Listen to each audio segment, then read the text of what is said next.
ਅੱਜ 17 ਜਨਵਰੀ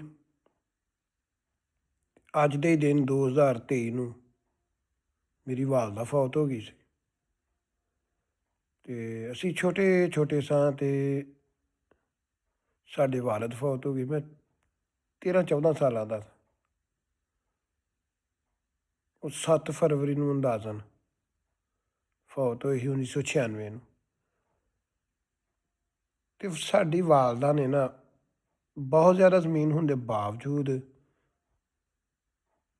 ਬਹੁਤ ਔਖੀ ਸਾਡੀ ਕਫਾਲਤ ਕੀਤੀ। ਸਾਡੀ ਵਾਲਦਾ ਨੂੰ ਕੋਈ ਠੇਕਾ ਨਹੀਂ ਦਿੰਦਾ ਹੁੰਦਾ।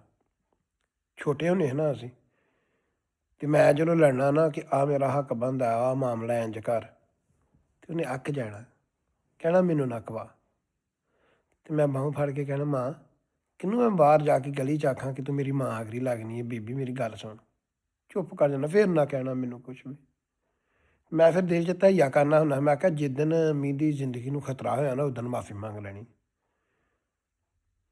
ਪਹਿਲੇ ਦਿਨ ਹੀ ਨਾ 2023 ਦੇ ਵਿੱਚ ਜਨਵਰੀ 'ਚ ਫੈਸਲਾਬਾਦੋਂ ਆਇਆ ਛੋਟਾ ਭਾਈ, ਅਤੇ ਆਂਦਾ ਅੰਮੀ ਨੂੰ ਨਾ ਹਾਰਟ ਪ੍ਰੋਬਲਮ ਨਿਕਲੀ। ਉਸੇ ਵਕਤ ਹੀ ਥੋੜ੍ਹਾ ਸਾਈਡ ਨੂੰ ਹੋ ਕੇ ਨਾ ਅੰਮੀ ਅੱਗੇ ਹੱਥ ਜੋੜ ਕੇ ਮਾਫੀ ਮੰਗੀ।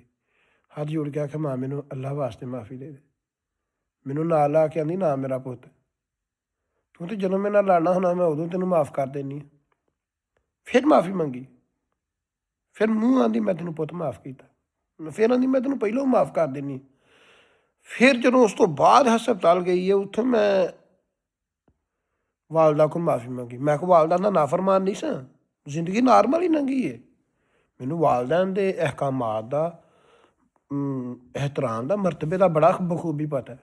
ਮਾਮਲਾ ਇਹ ਕਿ ਜਿਹਦੇ ਵਾਲਦੈਨ ਹਯਾਤ ਹੈ ਨਾ, ਨਬੀ ਸਲਾਤੁ ਵਸਲਾਮ ਨੇ ਇਰਸ਼ਾਦ ਫਰਮਾਇਆ ਉਹ ਬੜਾ ਬਦਬਖਤ ਹੈ ਜਿਹੜਾ ਵਾਲਦ ਜਾਂ ਵਾਲਦਾ ਦੋਵਾਂ ਦੇ ਵਿੱਚੋਂ ਜਾਂ ਦੋਵਾਂ ਨੂੰ ਬੁਢਾਪੇ ਦੀ ਹੱਦ 'ਚ ਪਾਏ ਤਾਂ ਉਹਨਾਂ ਦੀ ਖਿਦਮਤ ਕਰਕੇ ਜੰਨਤ ਨਾ ਹਾਸਲ ਕਰੇ। ਅਤੇ ਜਿਹਨੇ ਵਾਲਦਾ ਨੂੰ ਸਤਾਇਆ ਨਾ ਉਹਦੇ ਵਾਸਤੇ ਜਿਹੜਾ ਜਹੰਨਮ ਦਾ ਠਿਕਾਣਾ।